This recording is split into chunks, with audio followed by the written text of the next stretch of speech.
All right, I'm going to talk on identifying faience. Hopefully everybody back there can see. I'll give a broad thing on identifying, and then I'll talk about a few specific factories. If you're going to collect, I'll start off right off the bat with bringing up my Bible.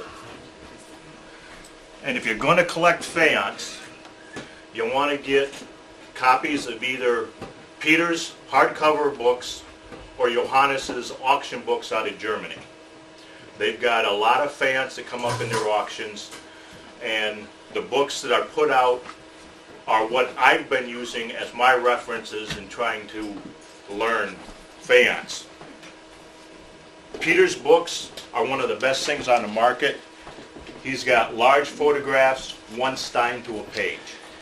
So if you're going to collect it and you want to get some reference books into here, you want to try and get a hold of these books. I know Les has got a lot of the hardcover books, so see Les. They're free.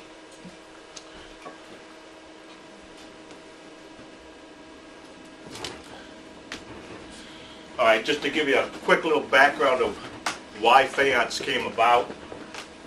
In the mid-1600s, the Ming Dynasty cut off trade with Europe. They had a problem in China, and to face their problems, they faced inward, and they cut off all trade with the outside world. Now, Chinese porcelain was really coveted in Europe, and as a replacement for that, faience came about.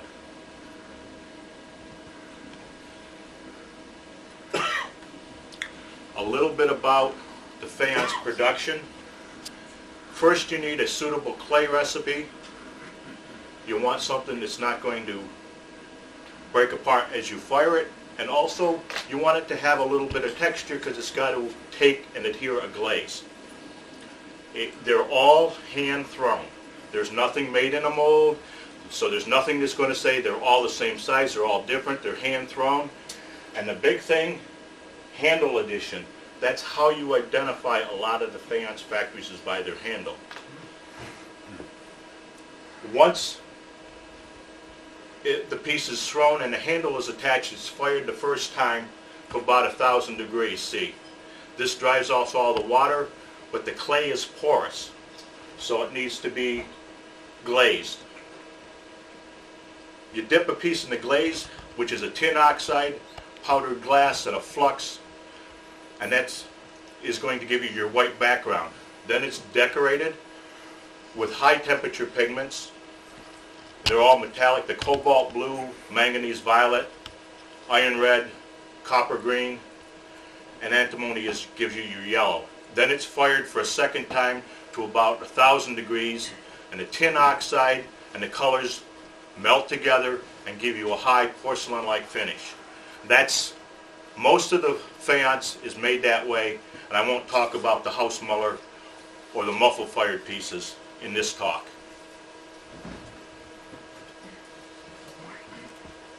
The large breakdown of faience in Germany can be broken down between north and south.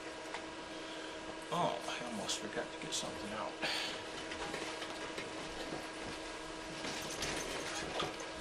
I'll let Steve hand these out.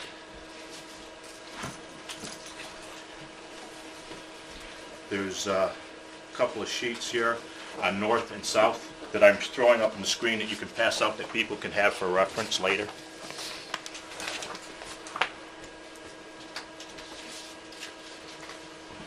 Now in northern Germany, these are the factories that are in northern Germany. You've got central Germany, the Thuringen region are the two biggest, East Germany, and the seas. The numbers on the far right are the number of Faience Steins that are in my database. Collecting faience about 10 years ago, I said I need something where to start from. So Les had written an article on faience that broke them down by about 20 different scene decorations, and he gave down the breakdowns of how those appear. Well, I took his scene decorations and then I added all the factories individually. So I have a running database. I went back over all the old catalogs, started entering in all the Faience, and presently my database has 7,700 Steins in it. As far as what decoration, what factory. It was for me to say, I didn't know what a rare factory was. When I start putting my database together and you see something like 0 or 1 come up, you say, well, if you see one of those, it's going to be very rare, but if you see one, you probably won't be able to identify it at all. The other thing, oh, I'll talk about that later.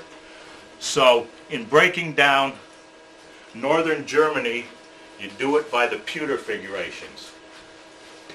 The pewter lid and a lid ring are usually found on a northern piece. There's your ring and your lid. The Stein has straight sides at the bottom, and you have a pewter foot that is usually a full base. It covers up the entire base of the Stein. And because it's a straight side here, the bottom base was attached with pitch. Over time, the pitch dries off, and this bottom piece is often missing on a northern Germany piece. It usually does not affect the value of the Stein at all. It doesn't bother me. Some people like to have them. It's always better to have it there.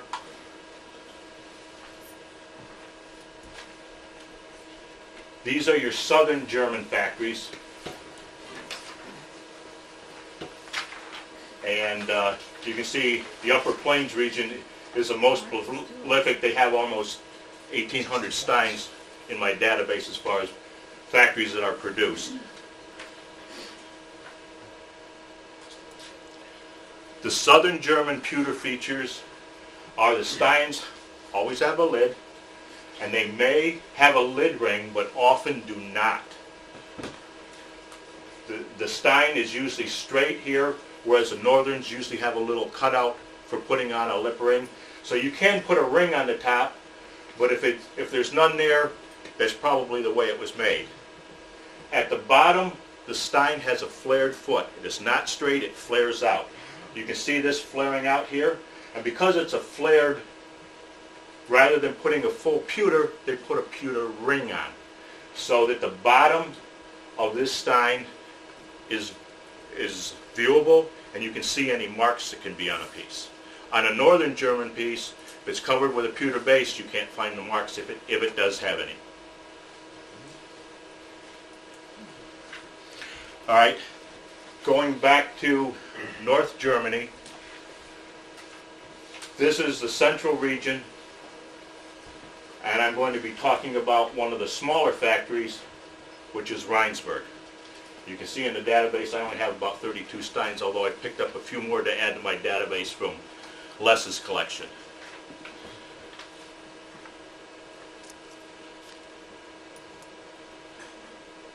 Rheinsberg factory was from about 1762 until mid-1800s.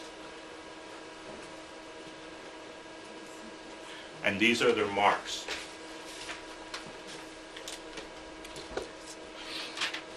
On the bottom is an R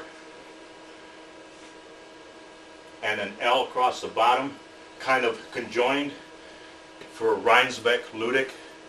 That mark came around, and you'll see that it can be very sharp or it can be very sloppy like this one over here. You can almost, it's just like an R.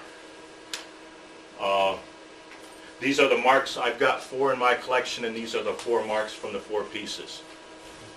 Now, Explain the L, please.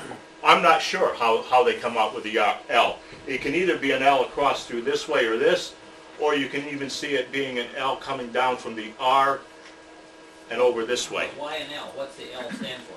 Rheinsberg Ludick, and Ludick was one of the managers of the factory. Yeah, if anybody's got a question at any time, please ask. And if I'm not clarifying things, Les will pick up on it. Now, like I said, no, I'm serious. Because sometimes I skip over things because... No, we know less. No. You know it, but you don't necessarily give as much detail. Now, I did say that one way of telling is by handle design. So the handle design on Rheinsberg is pretty unique. It has a cross-section shape of a D. Now that in itself hits almost all factories. It's flat on the inside, semicircle on the outside. So that's not anything that's unique. It has a slight taper from the top to the bottom. If you look at this top handle attachment, you see how it flares out? And when you see a Stein, you can see where somebody would have taken the handle at the top, pushed it down, and then pushed out with their two thumbs, and flared it out to attach it to the top. The bottom comes to a rounded point, and you've got a nice indentation mark right at the bottom.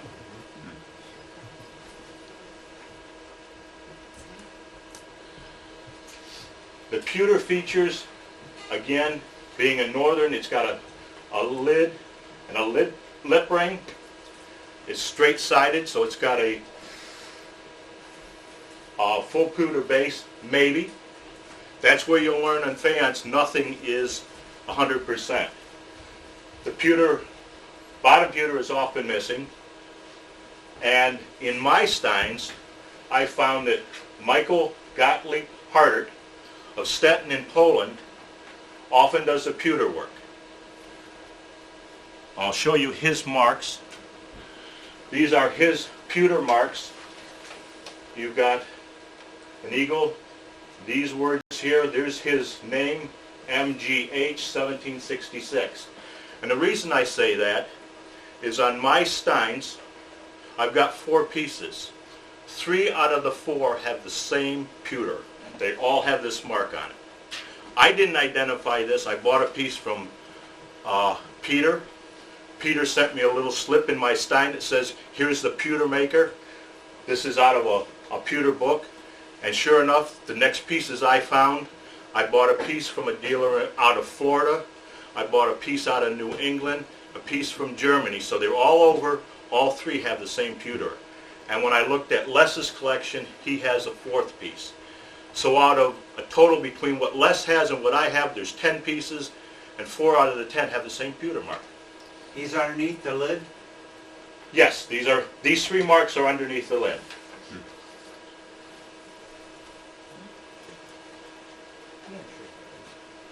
All right, now I'm going to show you what, for me, for identifying faience, because you often do not see the handles, I was trying to develop some decoration techniques that would help me identify the pieces.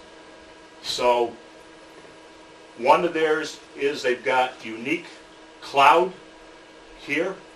They come down with 3 or 4 dashes and a line across the bottom. That's kind of different from any other factory that I've seen. Usually you have a center figure, and on either side you've got large leafy grass type figures and it's the overall style. When you put them together, you can see what they look like. Here's 2 more pieces. Again, same clouds, figure in the middle, grass on either side. Now you'll see this on other Steins, but when you get all those together, you can help identify the Rheinsberg. Now, the Rheinsberg, even though you can see this piece looks like it's got a straight side, this is unusual. Most, I can't say all, because that never falls in, but most of your Rheinsberg pieces will be marked. Les has 6, I have 4. Every single one has the RL mark on the bottom.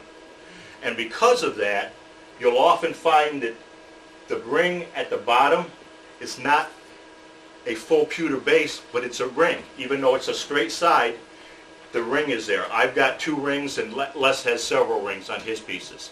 He's also got some that have a full pewter base that's been cut out on one case, I think.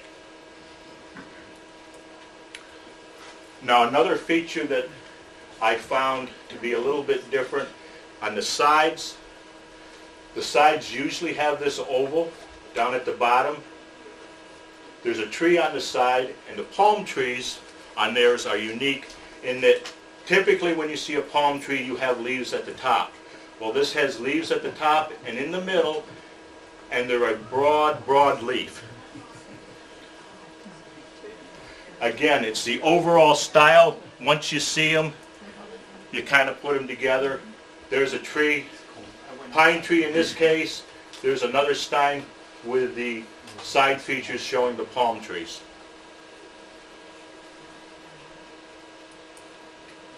Any questions on those? In fact, that early in history, why the palm trees? You'll see that palm trees are on decorations all over the place. Maybe it's to give it a different feel, A different what? a feel that they would want to. I don't know why the palm trees. Yeah. It's kind of like the coconut and the ivory. In the early days, they had these exotic elements that weren't part of Germany, but to show their worldliness, they had an appreciation for the things that weren't local to them. It might fall into that category. There's certain, Germany's not full of palm trees. No, there's nothing there. But you'll see palm trees as a side decoration on many factories. Bill, Yeah. one question. Can you clarify a little bit more? I don't know if I got it totally right or not.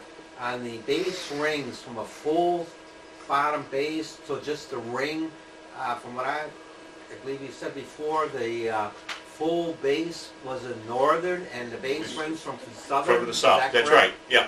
The ring is on the southern because they've got a flared base. North has got straight sides, and so it'll have a full pewter base. So you won't see any from the south, southern No. region? This is just a generality. This is a generality. Okay. You will see southern pieces that'll have a full pewter base, and you'll see northern pieces, as I just mentioned on the Rheinsberg, often has a ring on it. But it's not a flared ring. The ring goes straight up and down. It's straight on the sides. The feature of the Stein remains the same, the straight sides and the flared foot ring at the base are the same, but how they attach the pewter is generalities, usually this way, but not always.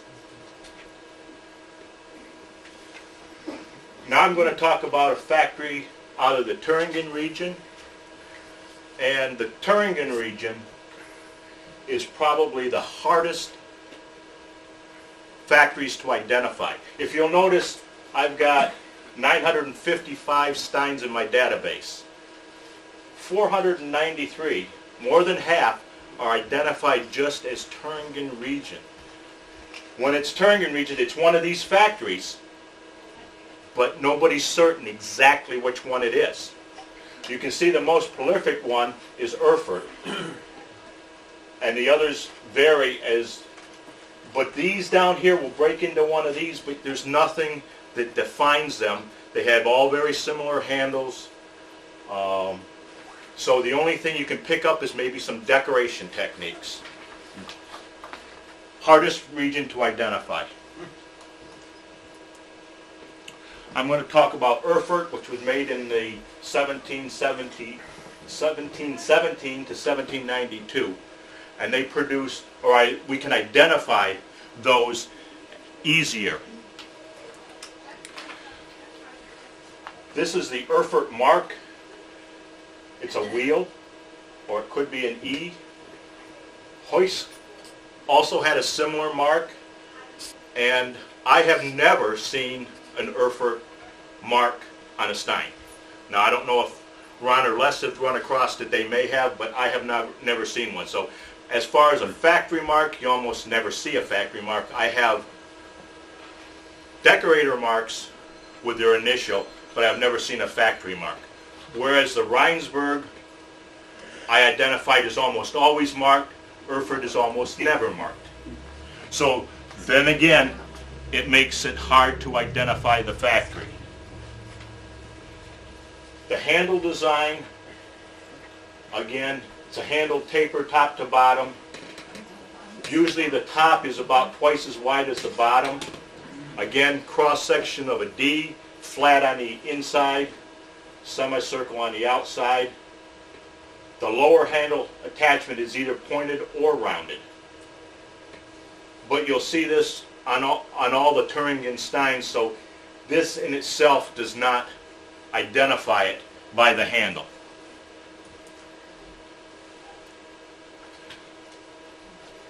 This is a feature that you can see identifies Erfurt. It's 3 green flowers on the side. The flower is usually square, rounded, or it can be kind of a combination of the two. I call it a sunburst in the center. You'll see the center thing with lines coming out, and you see a sunburst design. When you see that, that tells you that it's Erfurt. Question, Yes, these steins are very early, 1700s, right? yes. Look at the magnificent pewter on top. Oh, But why was that so early in history, that the big pewter and the lids, and was there the bubonic plague and all that stuff, or what were they worried about, or why lids? That early in history, they, Let's go back to the 16th century. really? it goes back to 1500s. They started the lids on their pieces in Germany. Oh. Yeah, Yeah, but I no. thought that was because of the 1800s and the bubonic plague. No. That's folklore. That's a myth. That's not accurate in history. Bill, is there any way of identifying factories or Steins, Faience Steins, just by the lid, other than marks on a lid? By the lid? The style of the lid? No. No. Okay. No. So again, this is your side decoration, either being round flowers or square. You can see it. You've got a centerpiece that looks like a sun, and then all these lines going out, so it's kind of like a sunburst. You'll see that whether it's square or round. That's a feature that will give you Erfurt.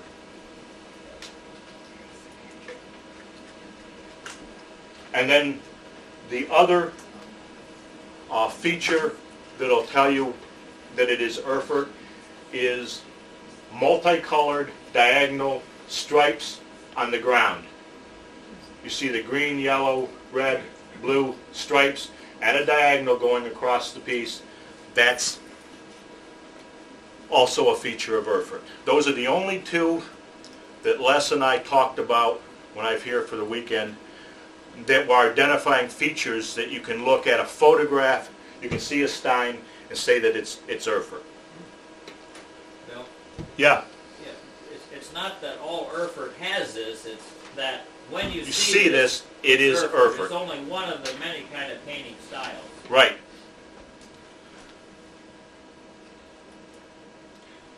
Here again, you can see this one's kind of a muted colors, but here's your diagonal stripes. Again, this is St. George slaying the dragon. Muted stripes, the diagonal stripes on that piece. This is, again, where my database helped me in collecting. This St. George slaying the dragon, I want that. I do have. St. George. Yes, I have this piece in my collection, and religious scenes in Erfurt are very rare. On my database, where there's almost 800 Erfurt pieces, I think there's only 8 that are religious scenes, and I have 2 of those in my collection. So a religious scene is rare, so I know in my database, I know where I can collect a piece that is rare to see, so its value is better. Yeah, go ahead. Bill, the characteristics you described in all these factories, for example, the horizontal, the diagonal lines, etc., the sunburst, are those common in all the artists in the region, or No, is this no, one artist that's doing this? I have no idea. This piece is artist signed. I can't remember. I think it may be a V. But other pieces are not signed. Again, this is not in the region. This is just in the Erfurt factory itself. These diagonal lines and the starburst. Yeah. And I don't know if it's. I would say I have no idea. you can't tell, yeah, Les. It would be natural to think that only one artist made these, this horizontal rainbow ground. But the problem is, these artists, especially in Turingen, traveled from factory to factory. So this is one where the artist didn't travel and stayed in Erfurt. Because But would other artists copy the same style? That's hard to say. I have not seen this diagonal thing for any other factories. So then we can probably deduce that it's one artist that's Well, done this. you can deduce it's one factory, but you can't say that it's one artist. I don't know Well, if you that's can the say other way it. I don't know if you can say it's one artist. You can, but whether you're right or not, that's what I'll have to look. The way you could tell He's right, yeah. is that if you can, and like I said, some Erfurt pieces are artist marked. They have a maker's mark on it, but they do not have a factory mark. Now, if I was to go back and start looking on some of these pieces, and does a mark show up, and is it the same mark? I don't think it is. I know that this piece, like I said, is a V mark with a kind of a line underneath it, and I've seen that on a couple of pieces, but I also seem to remember in my mind that one of these diagonal pieces was marked with an I. So that tells me that it's not the same artist. But I'm not 100%. That's a good thing for me to do some more research on to see. Where does that mark appear, Bill? The maker's marks are on the bottom of your Stein. The artist marks as well? Are on the bottom. It'll be, usually, they're an initial. You'll see an H, an I, a V. So it's just a single initial, unless it's one of the more elaborate decorators, in which case they may have signed it. Those are rarer pieces.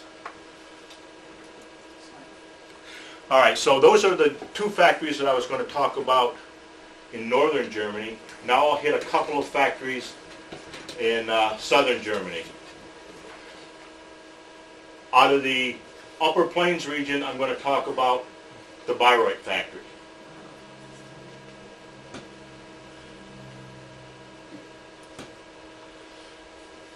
Bayreuth Faience is from about 1716 to about 1788.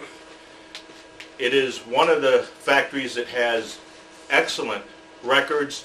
There's a couple of very good books. Unfortunately, it's all in German, but there's some good books on Bayreuth Faience.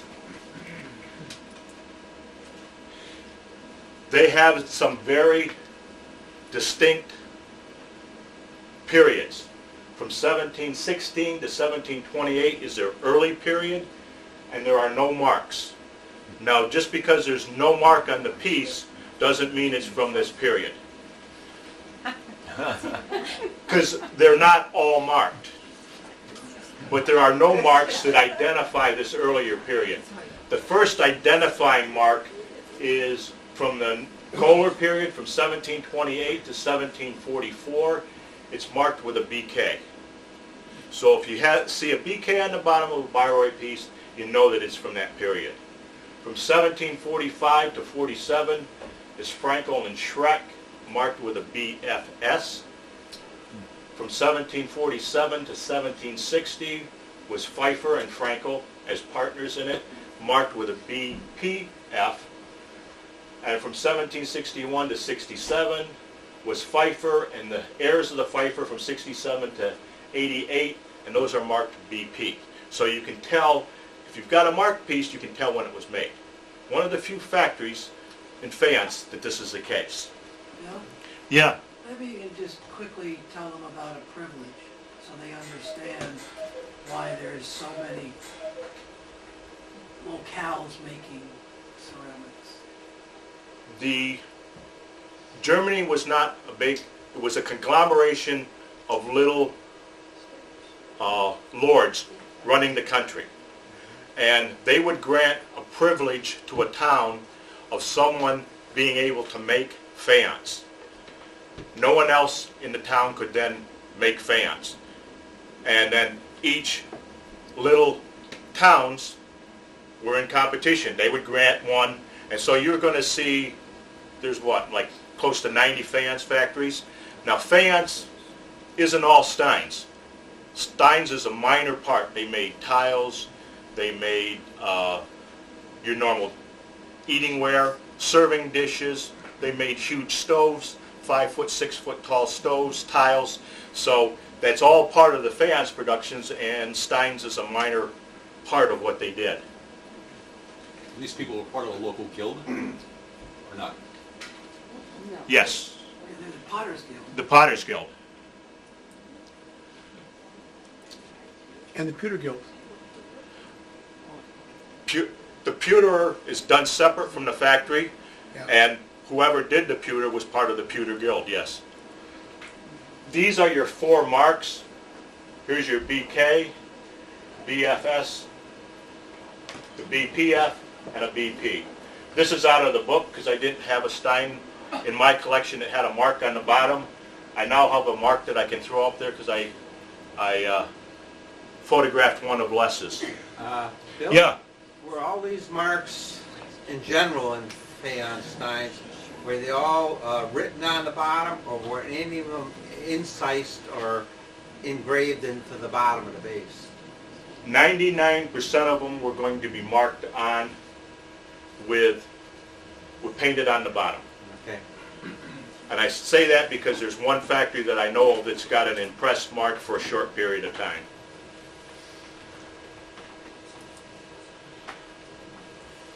And this is where I learned that I didn't know so much when I came out and saw Les's collection. I used to say Bayreuth was easy to tell by the handle. It has a wide, fairly flat handle, about a centimeter thick, 2 to 3 centimeters wide, tapers from top to bottom, attaches with a long thing. It's kind of like a belt. I look at it as a belt. Attaches at the top, large tongue of the belt sticking out here, and it's flat. It's not a wide, it's not in the shape of a D. And I didn't have some of the other factories, but there are 3 or 4 other factories that made similar handles. But I didn't learn that until just this weekend when I started handling Les's pieces that I don't have in my collection, because you can't see the handles when you're looking at the book. So this handle will tell you that it could be Bayreuth. Not that it always is. Again, the Stein features, they have, a lot of Bayreuth does have a lid and a lid ring. They don't all, but this factory has more than many of the other Southerns. At the bottom again you can see the flared foot ring, and it'll have a ring around the bottom, and you'll be able to see the mark.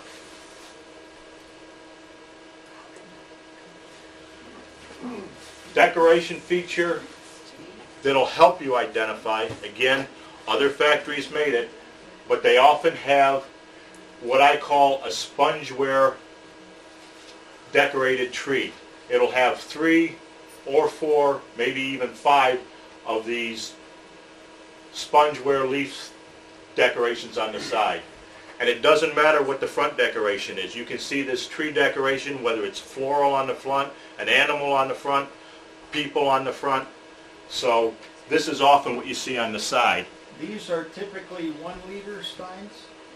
It doesn't matter. They forget having liter capacities because most of these steins are hand thrown, so they can be anywhere from a ½ liter up to 1.5 liters, because they're all individually thrown, and you can have a big piece or you can have a small piece, made by the same factory. It's just a matter of the size that the thrower made. So again, there was no mold, so there's no consistency. Isn't this also before they mandated you had to have a marking? Probably. Yeah. Yeah. When was the dating running on marking Leadham Works? When did it start? It was mid-1800s, 1850, 1860. So this is long before that, yeah. What was the largest marking? The size? What would- what They would didn't be- mark what those. would They didn't mark them. They're not marked. What was the largest size from that? Your largest pieces are probably the Ingalls, which are the tall, long-necked vessels that can be this big.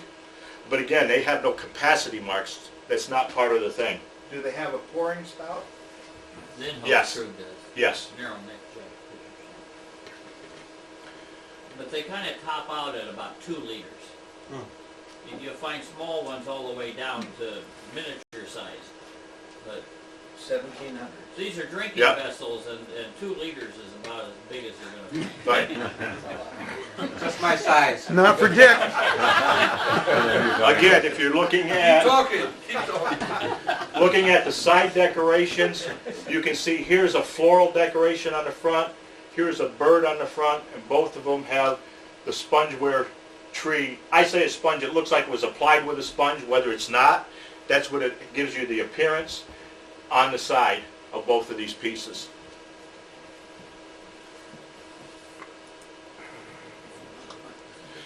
Here again, showing the decorations on the side. These two both have 4, but you'll have a horse and you have a stag. Again, trees on the side. They kind of had a unique cloud feature. Boy, that bottom left is nice. If you look at the clouds that appear one on either side of the front scene, you'll see 2 lines and either a dot or maybe even a circle, but that usually will indicate that it's Bayreuth. Again, I see that now and again, but usually it's not the 3. And in case Bayreuth isn't always 3, sometimes it's just a couple of lines, but that little cloud feature is something that I picked out that helps to identify a Bayreuth piece. You can see all 4 of these have different scenes on it, but all 4 of them have the clouds. Bill, Yeah. the colors, were most of the Faience Steins basically to like the 4 or 5 colors you had mentioned before? Yes. I'm still impressed with the amount of metal that's on the service tanks. It's a lot of metal. Now when I look at another feature that helped identify to me was the ground in the front, and it's often seen on your decorations that have horses or stags. You'll see 2 humps on the bottom, often purple, and you have a leaf decoration on either side of the hump. And what does that mean?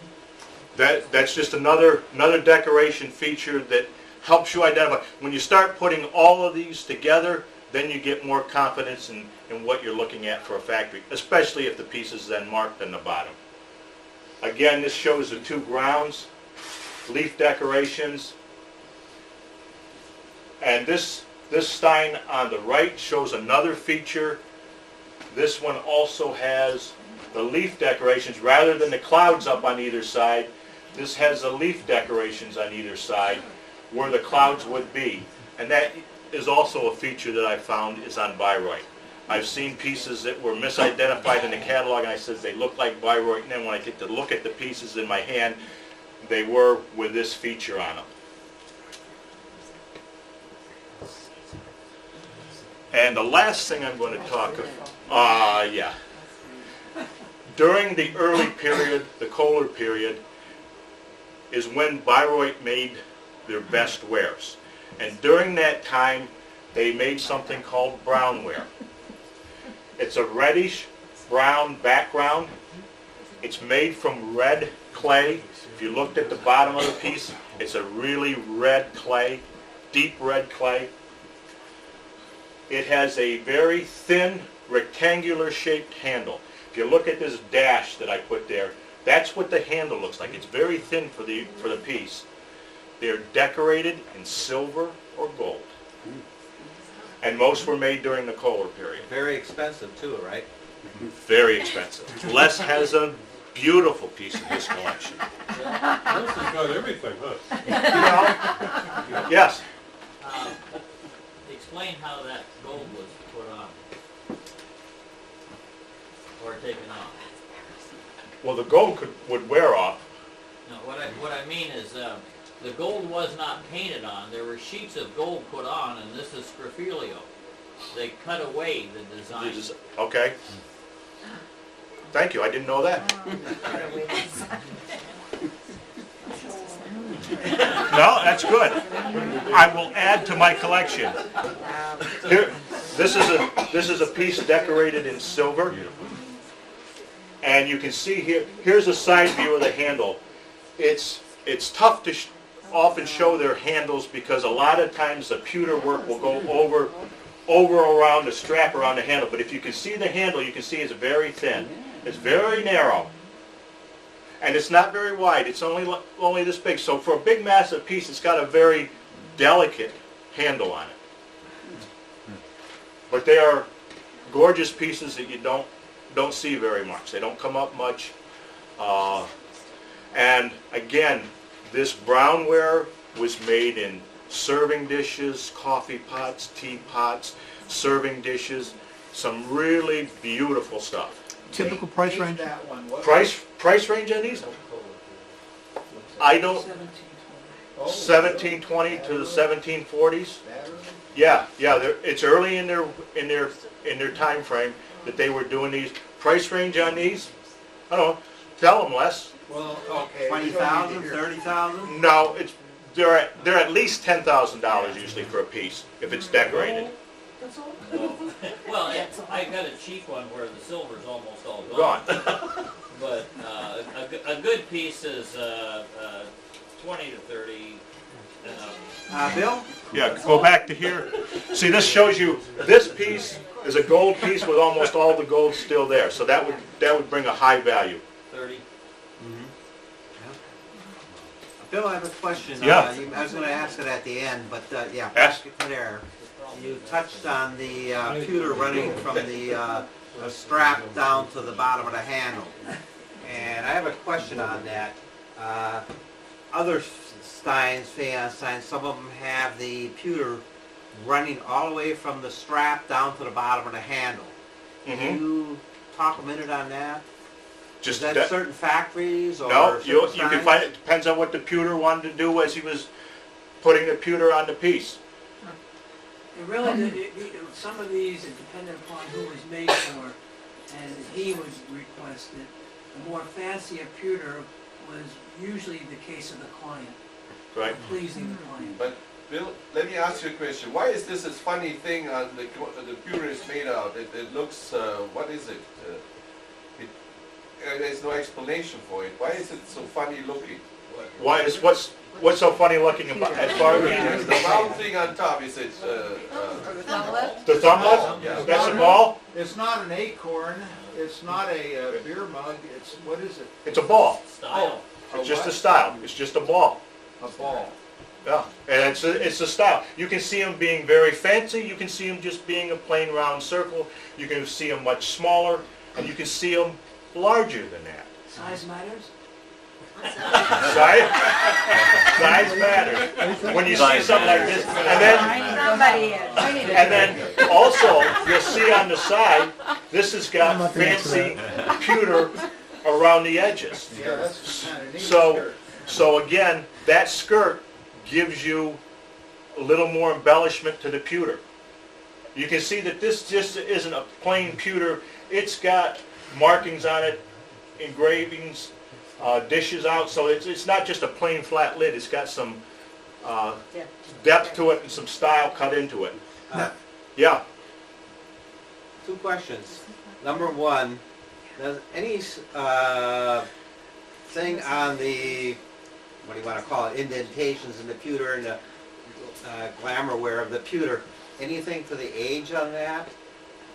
No. Okay. Another question I have is on the thumb lifts.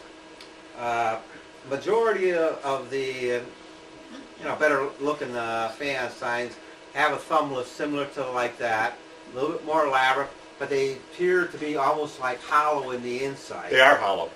Some of them look like they're a cast iron thumb lift, almost a round ball with a little peak finial on it that looks like it's a rough casting of a thumb lift. What Steins are that, or is that a sign of a reproduction, or? No? Yeah, go ahead, Les. You've got different art periods that cause the different styles, regardless of the factory.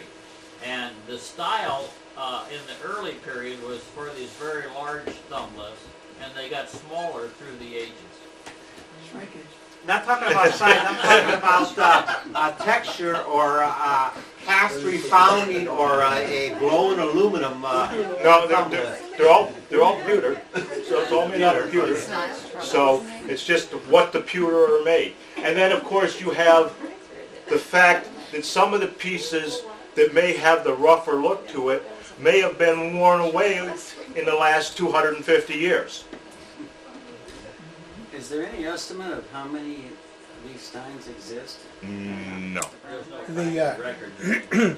The ball thumb lift wasn't it, doesn't it also clarify the period, the time it was made? There was, the ball Yeah, lifts were only around for a certain number of years. Gary Kirshner did a good, I should say, Jim Gruhl, isn't that his name? Did Yeah. a very good job on one page showing you the thumb lift art form styles by the dating. A much better article was done by John McGregor McGregor. and Crozet that shows Right. thumb lifts, And style, style, and designs design. and by age chronographically. Great article. That was in Prosit. Yes. All right, the last factory I'm going to talk about just briefly is going to be Krellsheim. And there's a couple of things that can help you identify Krellsheim easier than many other factories. Krellsheim produced from about 1715 to 1827. And the handle design tells you everything about a Krellsheim piece. It's huge. Well, that's big. That's a big picture. Yeah, you need two hands to pick this sucker up and drink out of it. Again, it's a cross section of a D, has a taper from the top to the bottom, and in boldface, bottom attachment is flattened. See how it's flattened right here? They took their thumb, flattened it right out. There is no other factory that did that. Am I correct? That Yay! this is a positive. Now, you will find that the flattening is pretty pronounced in most cases, but not always. I was looking at a couple of Les's pieces, and the flattening, as a matter of fact, there was a great piece I was going to bring to show. Because I'm going to, at the end here, I'm going to do a couple of, I've got a show of each one of the four factories I talked about. I had a nice hunting scene that he had that I wanted to bring, but the handle design was not as pronounced as it should have been, so I brought a different piece. And then the other thing, they have something called the yellow family. These were late in the factory, 1770s. around 1770 to 1800. When you see they use the oranges, the yellows, green. You've got black mixed in with the green in the groundwork. You see that style. There isn't any other factories that had this look to it. Again, there you see the groundwork, the oranges and the yellows that come out. I don't know if I've got one more slide here. Yep, there again. Now, you can see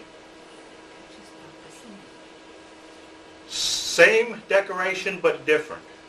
Slightly different. It's the same scene. Dogs here. You've got slightly different decorations here. The piece that Les had that I was going to bring to show you is same scene, slightly different. But again, the handle attachment was different, so I was going to show you. You can see the same scene over and over, but they're not quite the same, but you can see that that is one of their scenes. Different artists too, probably. Probably. That is that is the end of that talk, but let me turn the lights on. And Les allowed me to bring, I want to know how big Les's is. how big, I have one more question.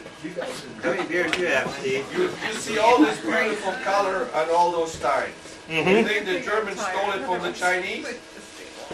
Stole what? The colors they have on those. No. No? No, because if you look at the Chinese decoration porcelain that was coming in, is blue on white. So that is why when you look at some of the earlier faience pieces, it's blue on white background and no other colors used. They did that as they were trying to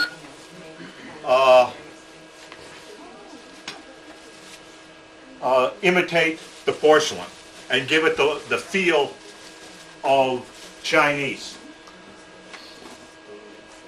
Okay, I'm going to walk around. I'm not going to Les pass. said if anybody gets it right, they get to keep the stuff. It's what right? Whatever question you're gonna answer, I'm not going to. I was just going to show the features that I was showing. give it to me first.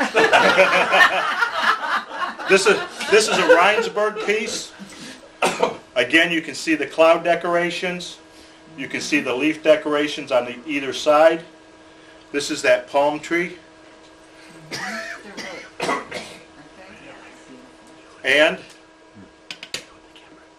when you look at the bottom, there's the bottom RL mark that you see on it. We're gonna leave these out. I can't believe the heavy lids on this. Speaking of RL, how come he didn't come? So early.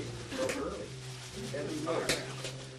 When did they start making lids on anything? Now the other northern factory What? that I talked about was Erfurt.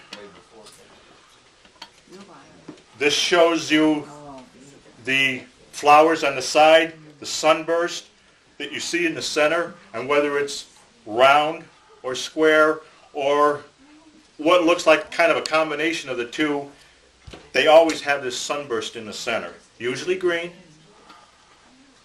That's missing the pewter base then. This is missing your pewter base. All right. Now, as somebody was asking, are they all the same decorators? Here's a second piece. This has got a V on the bottom. These most common signs. Right. And I know the St. George Slaying the Dragon Erfurt piece that I have has a V on the bottom. Whether it's the same in all cases, I don't know. The other decoration feature, this has both of them. That's why I brought it. Here's your diagonal ground that's on the front.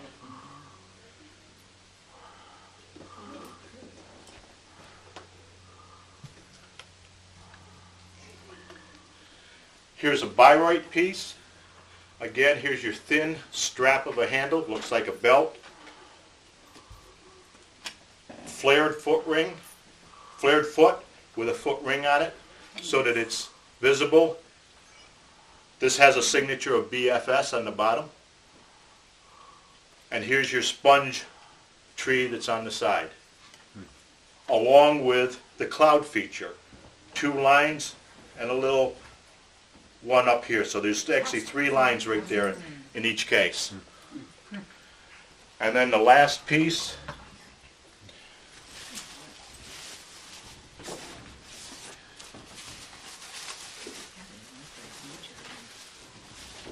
beautiful pieces. These are just great.